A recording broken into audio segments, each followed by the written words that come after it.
Hello everybody, welcome back to class. I'm Mr. Krupa. This is Tech Prep Chemistry. If you haven't already met me or not, welcome. What we're going to be doing today is going over some glassware and equipment that you will either be using in class or most likely be using in class throughout this year. So to begin with, I'm going to start with the most obvious, simplest, but one of the most important, goggles. These are the goggles you're going to be using this year.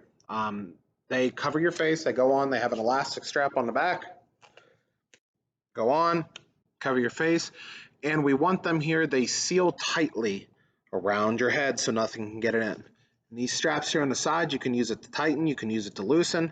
I can pull them away whenever I need to take them off. They have little air vents on them, but these are your goggles. You must have them on to conduct lab. So let's move into some simple glassware. One you might recognize just from TV or other science classes are these. These are called beakers.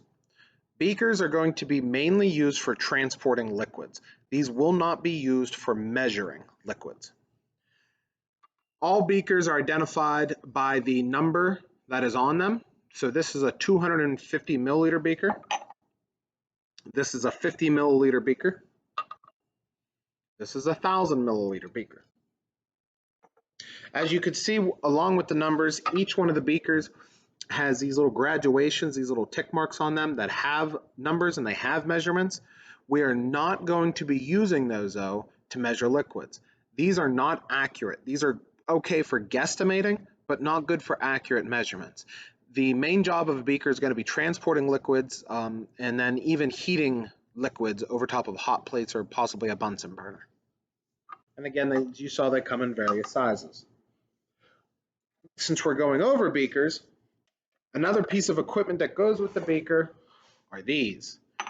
These are tongs. These are beaker tongs. And you can see the shape of them here.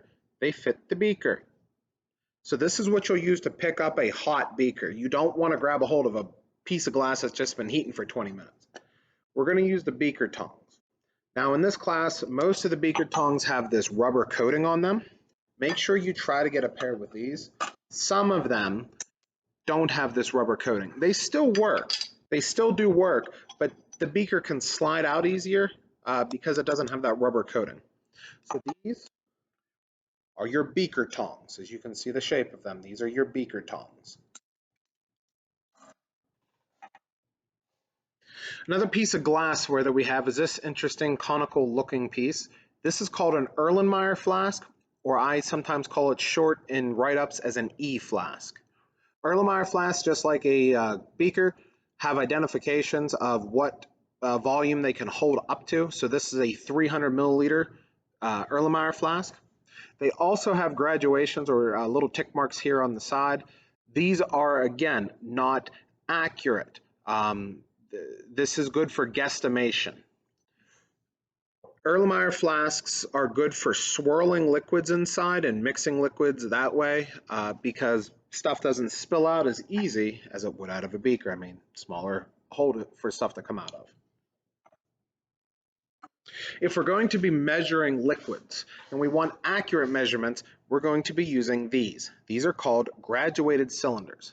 They're a cylinder that have graduations on them, and each one has a little spout at the top to make pouring liquids easier. These sit flat on the table, but as you can see up close, each one of these have these little tick marks and they also have numbers on them. You've got to be able, we're going to learn more about reading these, but you got to pay attention to the tick marks and how to read each one. This graduated cylinder is a 100 milliliter graduated cylinder, and you know that because at the top the highest number is 100 milliliters. So that's the greatest volume it can measure up to. This is your 10 milliliter graduated cylinder. It has a 10 at the top. They are made of different materials. This one is made of glass. This one is made of a plastic. This will be used for smaller volumes of liquids. This is for larger volumes of liquids. The reason we have the plastic ones, and we will use these most often, if you drop them, they're still in one piece. We're not going to do that with the glass. Next piece of equipment we're going to be going over are the giant contact lens looking things. These are not called the giant contact lenses, but they're called watch glasses. What the watch glasses are used for are with the beakers. They go over top of the beakers. Again, like I said before, you're going to be heating materials inside of a beaker. Well, when you're heating something, you know it boils and bubbles and spits sometimes. You don't want it shooting out molten, boiling hot content onto you or your lab partners. So what we do is we put the watch glass on top, and it keeps everything from spilling out, being spit out at you. But it does keep this little gap here so that gases can escape, because when you're going to be vaporizing, there's going to be, or heating, there's going to be a liquid you're vaporizing, and it allows it to come out. So that's going to be your watch glass. Make sure you use the appropriate size watch glass. You don't need one this large for a little 50 milliliter beaker. Get a smaller watch glass.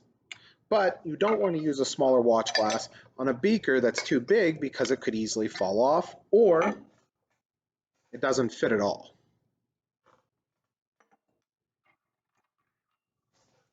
Since I have the beaker out again, we're going to go over this. This is going to be your stir rod, and it has something called a rubber policeman at the top.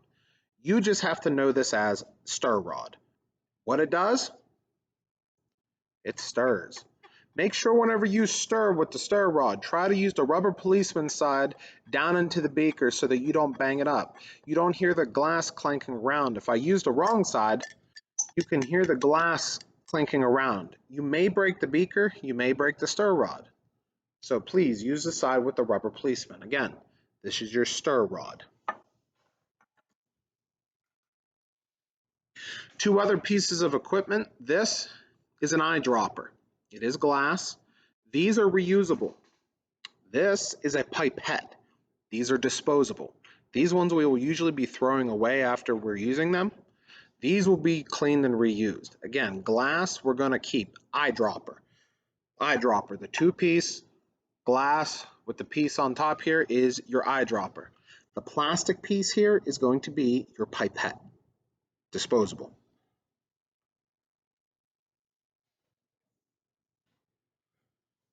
We're going to look at now, again, iconic piece of laboratory glassware is a test tube. They come in different sizes. There's still more sizes than this that I have, but these are your test tubes. You will use them to either put chemicals into to transport them, or you will conduct experiments inside these with two different liquids, solid and a liquid, but these are going to be your test tubes.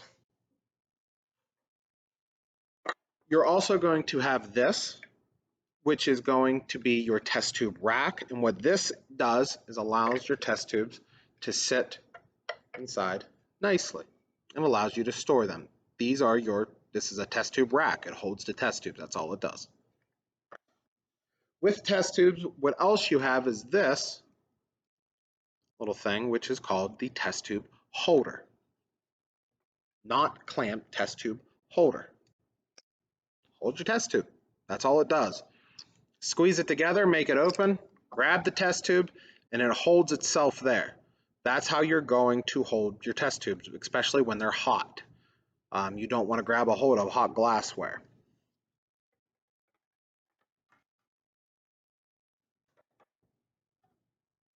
And speaking of holding hot glassware, what we have for the beakers are beaker tongs. These are tongs, these are beaker tongs. The beaker tongs are going to be used to hold on to hot beakers after you're done heating them up to move them off the hot plates. You don't want to grab these with your bare hands. Now the beaker tongs look like this or like this. They all have the same exact shape, but this one does not have the rubber coating on it. When you're using these in lab, I recommend trying to make sure you get a pair that have the rubber coating. They're easier to hold onto the glassware, and they don't slip out as easy as these do.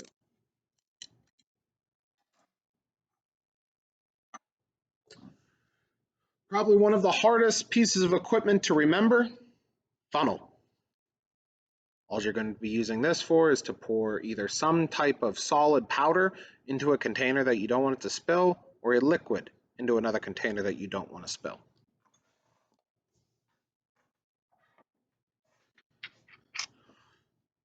Mortar and pestle. It's a two-piece thing. This is your mortar, this is your pestle. Inside, it's just a container. It's got this little lip for pouring stuff out. But what you're going to be using this for is grinding something. Put it in there, and you're going to just be grinding it. You don't need to smash it. You will break this. You put the powder or chemical or substance inside, you add pressure, and you just move it back and forth to grind it up and make it smoother. That again, mortar and pestle. These will be together always, so mortar and pestle, you may see them like this. Another piece of glassware is this saucer looking thing, which is called an evaporating dish. Evaporating dishes are really have like the wide top, kind of look like they teeter-totter here. They have a small lip on them. They have a small lip, and they're usually used for letting things evaporate, either at low heat or just in the air, because they're so open, it allows things to easily evaporate. You can use them for other experiments, and we will, but just know that they're usually used for evaporating substances, and this is called your evaporating dish. Another similar piece of equipment or glassware is the crucible with cover. Looks like a little teacup. This is your crucible with cover. This is for much higher temperature heating. These are designed to be heated at much higher temperatures usually with a Bunsen burner. And you'll put your chemical inside there and you'll cover it up so nothing comes shooting out. But this will be your high temperature heating crucible with cover.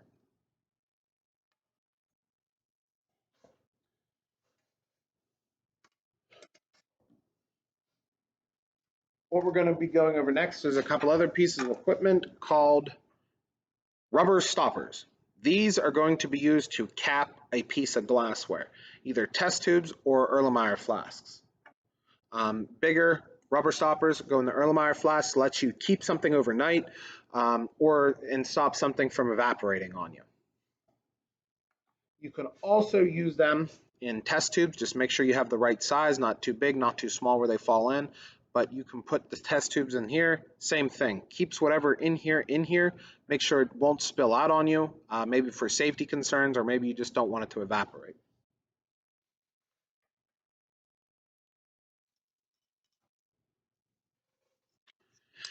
What we have here is your scupula. Scupula. This is going to be used for getting chemicals out. This is like your chemistry spoon. This is going to be your main thing to scoop chemicals up, put them in another container. You also have this, and these are both the same thing, just look slightly different based on the ends. These are your spatulas. These are going to be used either for really, really small amounts of a chemical, because it can't scoop up as much as a scupula, or these are really good for if you have a substance that dried inside of a piece of glassware that you need to recover. They're good for scraping the sides or scraping the bottoms to get them out a little at a time and then putting them where you need. So again, scupula, spatula.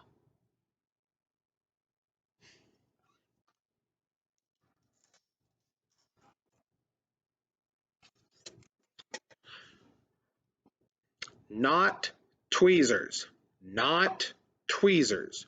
Forceps. These in lab are going to be called forceps. This is what you're going to be used to grab things that might be hot or stuff that's too tiny for your hands, or you want to keep your hands at a safe distance away from the reaction that's occurring at the other end here. Now these are going to be your tiny forceps. We have ones that are slightly bigger, so these are large, medium forceps, whatever way you want to look at it. And then you have the really large forceps for when you really want to keep your hand away from the reaction or out of whatever is on the other end that you're grabbing. So these are just different sizes of forceps. Now the other pieces of equipment all kind of go together. What we have here is a ring stand, and all these do is screw together. This part will come out, but all it is it stands. It's a metal rod that sits there, and you attach different things to it. And the reason it's really called a ring stand is because of this, which is the iron ring. The iron ring has this little screw on the back there to tighten it onto the ring stand. It slides on, and you adjust it, tighten it, and now it sits there, and you can raise it up, lower it down based on where you need it. So I'm going to sit it right there so you can see it. But that's going to be the ring stand. There's nothing in the middle here. It is used to put other equipment on and let a heat source come up from the bottom. Now the things that you could put on it vary. One of them could be this. It's called a clay triangle because it's a triangle, and it's clay. So this is your clay triangle. It's clay to resist being damaged by heat because this will be used with high heat experiments. What you'll do is put the clay triangle on the iron ring. When you use the clay triangle, you can use for beakers. You can set the beaker on top of there, but a lot of times what the clay triangle is used for is the crucible. And the crucible just sits right on top inside the clay triangle. Now you must be careful with this because it can tip around and it isn't in there locked in tight, so you've got to be careful. Now whenever you have the crucible on here and after it's done heating, sometimes you may need to check it. What we're going to be using with crucibles are called crucible tongs. These are called crucible tongs. They have a bend at the end here. They got a weird shape in the middle here, and they look different from the beaker tongs. Beaker tongs, crucible tongs. You use the crucible tongs, you can use it to grab a hold of the top of the lid there. Please be careful to keep grip. Sometimes these slip out, and you can remove the top to see what's going on in the inside. Let it go, put it back. You also use these to remove the crucible from the heat source or from the clay triangle. If you've already removed the lid and put it down somewhere where it can be cooled, you can grab the crucible by the top. As you saw though, you must be careful when you grab it because it likes to tip around. If you did not remove the top, you must be careful, but that's where this weird shape comes in. It goes around the base, and again, you can see you've got to be careful. I recommend always removing that lid before you move it, and then you use it to set it down. But that weird shape is to let the crucible sit inside. Crucible tongs, clay triangle, iron ring. You can also put this on top of the iron ring, which are wire gauze. These things are called wire gauze. Some of them have this little clay in the middle, some of them do not. All the clay does is help be a little more heat resistant from a direct flame from a Bunsen burner. And all they do is sit on top, and you'll usually use them with a beaker, and they just kind of sit there. So again, wire gauze. It looks like a gauze. Wire gauze.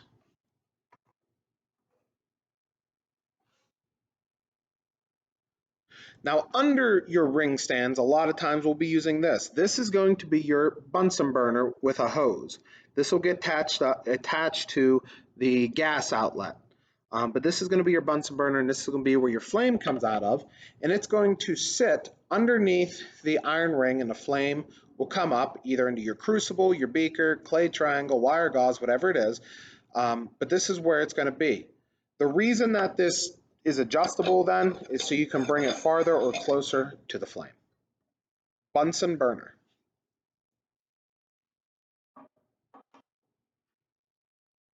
The other piece with the ring stand is going to be this, which is just a utility clamp or a clamp.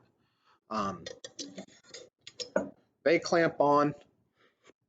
You can clamp different things to this. They are adjustable to where you can turn them around, and these squeeze shut. Most of the time in this class, what we will use them for are test tubes. Put them in there, clamp them, screw this tight, and now it'll hold your test tube, so now you can heat the bottom of the test tube. That's going to be your utility clamp. So we're done with this now. Another piece of equipment you'll see, and you'll see these in most kitchens, silicone pads. These are going to be used for after you have something hot, so it doesn't sit on the tabletops because the tabletops are cold, it could crack, is it'll sit there and let it cool down. You only have one, they're attached right now, but they'll sit on there so you can let them cool off. Just cooling pad or silicone pad. The last two pieces of equipment I'm going to show you are some of the electrical technical equipment.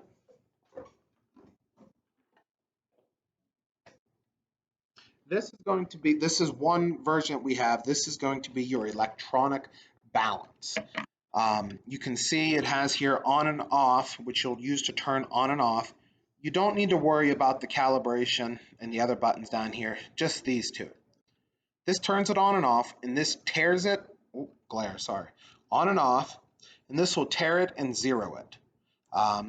If it doesn't read 0.00 on there ever, you hit the 0 button to make it go back to 0. Now, not all of them have it, but this one has a cover to keep the plate safe. And this is where you will put your materials. When we go to use these, there'll be more instructions with that. This is your electronic balance.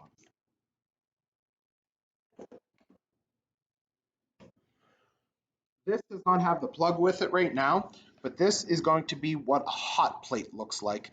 And this is a hot plate stir plate combination. It has two different dials here. This one, it says at the top here, stir. This one here says heat. This dial you turn to turn the heat up and down.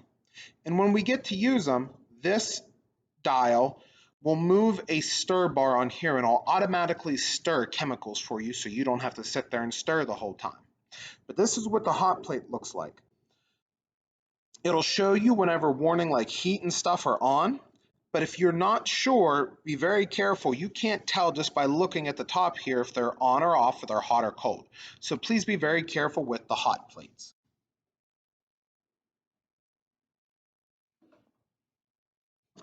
That is the majority of the equipment that you'll be using this year. Any other equipment that you will need to use or be using in class, I will go over with you at the time. But this is the equipment that will be used again and again most often. I look forward to having a good year with everybody. There will be a Quizlet put online and a GIM kit for this to help you study. There will be a quiz on this material. So you will have a quiz having to identify some of these pieces of equipment, and you will have ways to study that. Please look on Google Classroom for that. If you have any questions, please feel free to email me, contact me here at the school. Thank you, everybody. Have a wonderful day. Bye-bye.